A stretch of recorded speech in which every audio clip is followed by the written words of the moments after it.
Assalamualaikum warahmatullahi wabarakatuh. Waalaikumsalam warahmatullahi wabarakatuh. Selamat pagi ya anak ya. Selamat pagi. Bagaimana kabarnya ya? Alhamdulillah Sehat ya. Mari kita mulai kegiatan hari ini dengan berdoa bersama-sama. Boleh Iwan silakan pimpin teman-temannya untuk berdoa hari ini. Ucapkan teman-teman bersama pembelajaran, saudara kita berdoa menurut agama dan kepercayaan kita masing-masing. Berdoa mulai. Selesai. Ini kira-kira ada yang berapa orang nggak turun nih? Empat orang ya. Ada 4 orang, ada si Niha, Rasmi, Dela, sama Yani ya. Sakit semua ya anaknya. Semoga lah mereka segera diberi kesembuhan biar bisa bergabung. Kita Mali menyanyikan lagu Indonesia Raya ya anak-anak bersama-sama. Indonesia tanahku, aku aku berdiri jadi pandu bangsaku, bangsa dan tanah airku. Nah, seharusnya agar tidak terjadi miskonsepsi atau salah persepsi dari gambar itu, maka harus digambarkan dengan garis yang berbeda harusnya, ya enggak? Makanya biar enggak salah tafsir ya, salah salah makna dari suatu gambar. Makanya kita di sini ditekankan gunanya atau pentingnya si garis ini ya untuk ini anak. Apersepsi itu pendekatan ya, pendekatan. Bagaimana sih? Pertama, pernahkah kalian melihat jenis-jenis garis yang berbeda? Pernah ya, sudah pernah saya lihatkan kan. Tahukah kalian mengenai fungsinya dari jenis-jenis garis yang berbeda itu? Ada yang tahu? Sedikit ya, ataupun ada yang tahu betul ya, alhamdulillah sekali. Tujuan pembelajaran kita belajar mengenai hari ini, materi hari ini. Pertama, mengenali, membedakan, memilih, mengklasifikasikan atau mengkelompokkan, ataupun juga terakhir menggunakan garis-garis gambar teknik sesuai bentuk dan fungsi garisnya. Itu penting anak-anak. Kenapa ada 5 tujuan pembelajaran ini? Supaya kalian mengerti, paham ya, dan di saat kalian diperlukan kompetensi ini, kalian bisa menggunakannya dengan baik ya. Pertanyaannya sebetulnya dari pengamatan Anda bentuk bangun tersebut, apakah bangun tersebut merupakan satu kesatuan bangun atau bangun berbeda? Berbeda. Dari kesatuan, cuma berbeda dari penglihatan. Sebetulnya satu kesatuan nak ya. Betul ya. Masa lupa? Satu kesatuan ya. Ini adalah bangun satu kesatuan yang mana tadi cuma hanya pandangannya saja yang berbeda ya. Pandangan berbeda digambar dengan garis, makanya membentuk bangun 2D kali ini ya. Tapi kalau sekarang ternyata itu bangun bukan cuma persegi kotak aja, bukan, ternyata ini adalah bangun ruang ya, bangun ruang 3D dengan penggambarannya. Nah, lihat nih, seharusnya gambar garisnya itu dibedakan antara garis yang terlihat dengan garis yang tidak terlihat. Jadi ini pengertian garis secara definitif dari literasi yang saya dapatkan di buku. Jadi artinya garis itu adalah bentuk geometri yang dilukiskan oleh sebuah titik yang bergerak. Garis hanya mempunyai satu dimensi, yaitu hanya panjang saja. Ini adalah jenis garis pertama, garis tebal kontinu, digunakan untuk garis gambar nyata ataupun gambar kerja, dan juga garis tepi. Tipis kontinu, tipis kontinu itu ada 7 penggunaan untuk garis imajiner, pengukur, proyeksi, tunjuk, arsir, nyata, dan juga garis sumbu. Nah, ada garis tipis kontinu bebas yang kayak ombak nih, tapi bukan untuk ombak anak-anak. Tapi untuk dikatakan di sini dikatakan untuk batas garis tidak bergores tipis. Garis tipis kontinu zigzag sama penggunaannya ya anak-anak ya. Penggunaannya sama saja. Garis-garis tebal ini untuk fungsinya untuk garis gambar yang terhalang. Nah, tadi gambar garis tadi menggunakan garis ini anak-anak. Garis bergores tipis ini gunanya 3 fungsinya, untuk garis lintasan, gambar garis simetri, lalu juga ada garis sumbu. Ada juga namanya garis bergores tipis berujung tebal, lalu arahnya berubah untuk digunakan untuk menggambar atau mensimbolkan garis untuk penunjuk bidang foto. Juga garis bergaris tebal, fungsinya untuk menunjukkan permukaan benda kerja yang harus dikejang secara khusus atau bisa diperhalus ataupun diperkasar ya. Garis bergaris ganda tipis, yang mana fungsinya ada 3 hanya, yakni garis sistem, garis pada bagian yang berdekatan, dan juga batas dari kedudukan benda yang bergerak. Nah, ini adalah contoh penggunaan garis yang benar. Ada garis tebal kontinu, garis tipis kontinu, hanya 5 saja ya anak-anak ya. Nah, garis sumbu itu yang ya ini nggak terlalu kelihatan ya karena proyektor ya. Nah, garis sumbu itu letaknya di sini anak-anak ya. Tengah, namanya garis sumbu ya, tengah ya anak-anak, sumbu. Lalu juga ada garis gores tipis, yang mana nomor 4 ini harus ada arsirnya nak, ya, pengarsirnya. Ya. Boleh dilihat di di PDF kalian untuk bisa kelihatan, kalian zoom aja. Lalu ada garis nyata yang kita tebal kontinu, ini adalah garis gambar ya, yang digambar. Nah, itulah ini. Lalu ada garis tipis kontinu bebas ya, ada juga terakhir garis tipis kontinu. Perhatikan pembagian kelompoknya ya sesuai dengan ini aja lah ya, 4 orang ya, 4 orang sama ya, sama-sama. Tolong diperhatikan langkah pertama, tugas pertama penggunaan garis. Nah,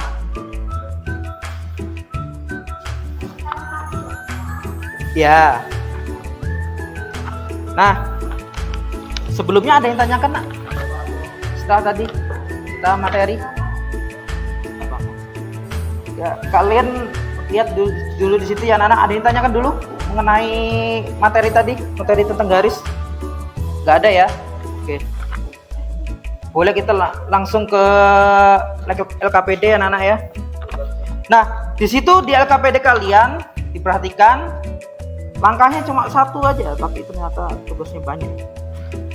Petunjuknya bersama teman satu kelompok Anda. Lengkapilah kolom jenis garis dan penggunaan jenis garis pada kolom yang tersedia ya. Lalu lengkapilah kolom yang ada, lalu berdasarkan hasil analisis itu kalian analisa ini yang betul mana sih, mengamati, lalu diskusikan dengan kelompok, lalu tulislah hasilnya di kolom yang kosong-kosong ini loh nak.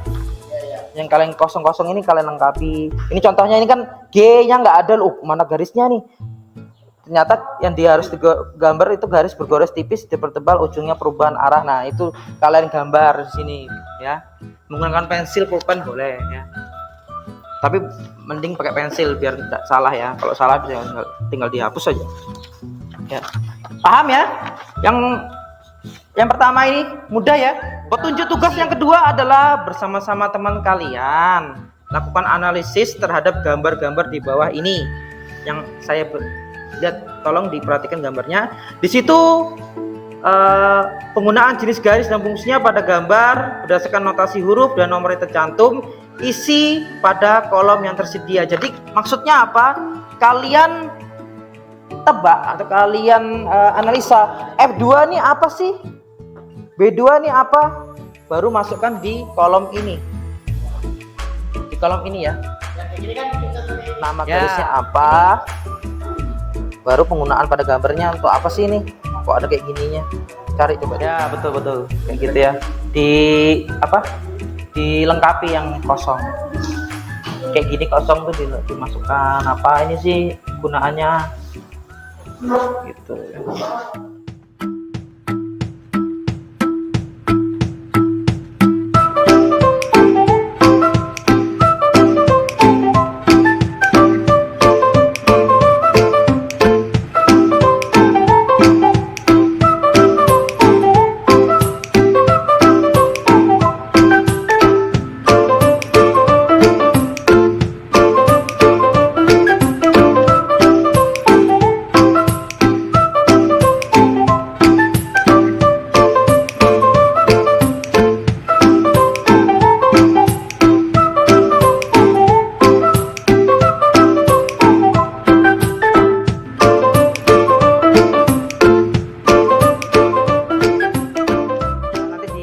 Setelah selesai dipresentasikan, pilih teman yang bisa mempresentasikannya. Ada MC-nya, ada pematerinya ya. Boleh ya. Kita presentasi ke depan sebentar. Dibuka dulu baru nanti dijelaskan apa sih analisa yang kalian temukan dari gambarannya.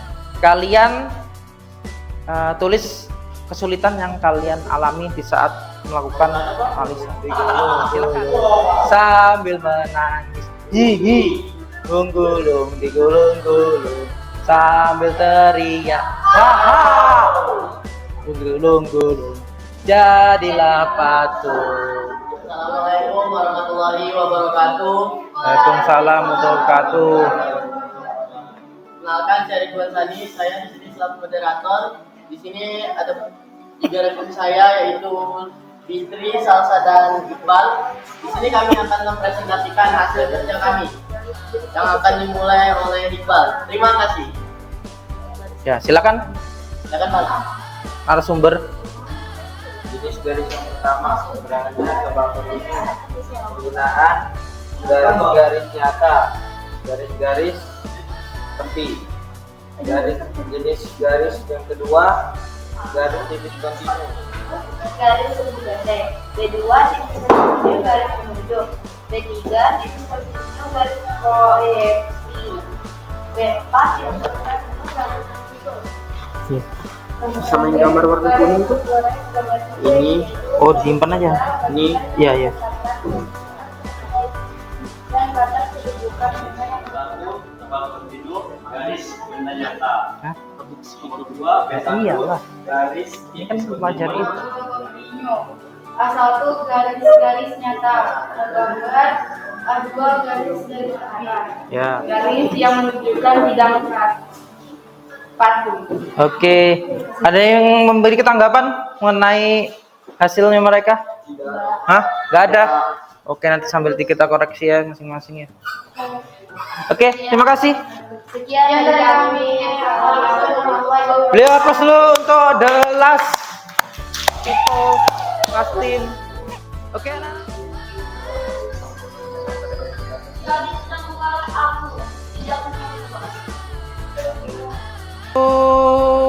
Ya, Dit.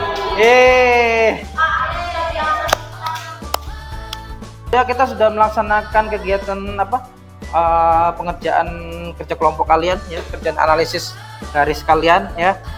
Dan juga rata-rata sama semua, sudah bagus, sudah hasil pengerjaannya. Apa yang dipelajari hari ini tentu anak-anak tetap sama garis, gambar, bentuknya seperti apa itu berdasarkan pada beberapa jenis fungsinya apa saja, berbeda-beda ya anak-anak ya. Penggambarannya ada garis kontinu, double kontinu, garis tipis kontinu ya, itu ya anak-anak ya. Lah, langsung refleksinya apa saja yang sudah dipelajari hari ini, boleh kalian nanti tulis di ini ya, sambil saya bagikan. Refleksi hari ini apa yang sudah dipelajari hari ini, lalu pengalaman penting apa yang saya dapatkan, apakah ada manfaatnya, apakah Anda ingin memperdalam, dan juga terakhir adakah materi yang belum dimengerti. Itu tuliskan di lembar survei itu juga, di belakangnya aja, enggak apa-apa ya, enggak apa-apa. Oke anak-anak, mungkin nanti ke depan kita tinggal ujian akhir ya. AS itu kisi-kisinya ya peralatan, gambar garis, huruf, angka, sama terakhir itu bentuk geometri. Terima kasih ya anak-anak ya untuk partisipasinya hari ini, dan juga tetap semangat untuk kegiatan ke depan ya. Kita jaga kesehatan juga. Silakan Iwan, saya minta tolong untuk disiapkan untuk kita penutupan. Berdoa sama-sama ya anak-anak ya. Berdoa, teman-teman, sebelum kita mengakhiri pembelajaran, marilah kita berdoa menurut agama dan kepercayaan kita masing-masing. Berdoa dimulai. Berdoa selesai. Siap, beri salam. Assalamualaikum warahmatullahi wabarakatuh. Selamat siang. Ya, selamat pagi ya. Terima kasih anak-anak.